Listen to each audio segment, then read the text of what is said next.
In this movie, I'm going to get started at creating twin stick shooter controls, and you can find these files inside the course companion files in the Assets Scenes Twin Stick Shooter Controls folder. What we have in this scene here is an orthographic camera.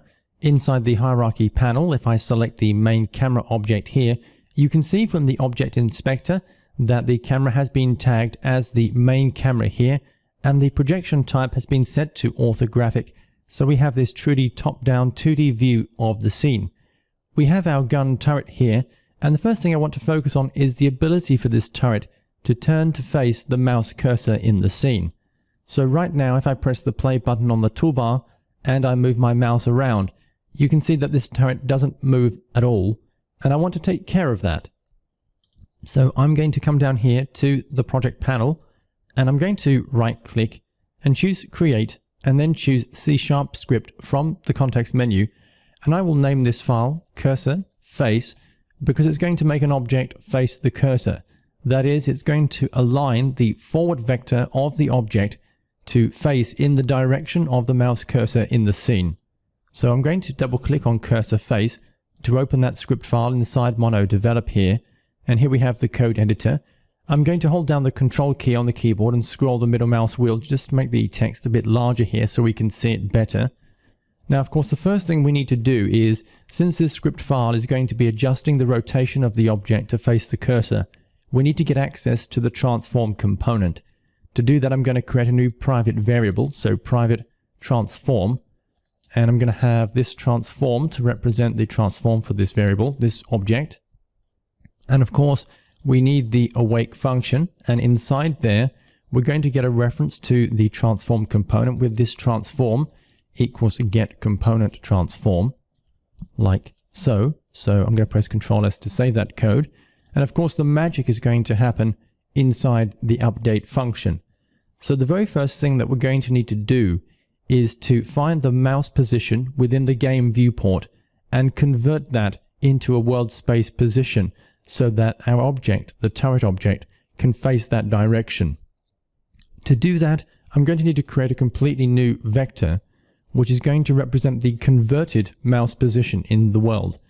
So I'm going to call this mouse position, well, I'll call this mouse pos world, and it's going to equal camera dot main dot. Now, by using camera dot and main, I always get access to the camera in the scene that is tagged as the main camera here. So we have in this case one camera and it's tagged as the main camera. So from here on, I will be working with that camera. And the camera object supports the function, which is screen point, and it converts, well, it has several here. We have screen point to ray, screen to viewport point, and screen to world point. I actually want to use screen to world point. That's going to convert a position on the screen into a position within the world, because the mouse coordinates, of course, they are measured in screen space. So I'm going to choose screen to world point here, and we have to plug in a new vector. Now notice that this is a vector 3 position as opposed to a vector 2 position, even though the mouse coordinates in screen space is 2D coordinates. I'm just going to pass the value of 0 for the Z component. So I'm going to choose new vector 3 here. And the first component is going to be the X coordinate of the mouse position. So that's going to be input dot mouse, and it's going to be mouse position dot X. And I will then input mouse position dot Y. So I'm going to have mouse position dot Y. And then I'll also have mouse position dot Z, or rather it's going to be 0 for Z here. So I'm going to use mouse position Y, and there's going to be a 0 for the Z position here. So I'm going to just move this code over here a little bit just to improve readability. So we have this new vector 3, and it's going to input the mouse X, the mouse Y, and then 0 for the Z field. This is going to take the mouse coordinate and convert it into a world space position. Now the next thing we want to do, of course, is generate a direction vector that's going to be the difference from that world space position to our position. This will give us a vector telling us the direction in which we should look. So I'm going to create a new vector here, which is going to be vector 3, and I will call that look direction. And that's going to equal our mouse position here minus our transform.position. That's going to be where we are. And that will give us a vector between the two. And then finally, I can use this transform.local rotation, and it's going to equal a quaternion.look rotation. We've seen this function before, which constructs a quaternion in a particular direction. And in this case, it's going to be the look direction. And I'm going to use the normalized version of that vector.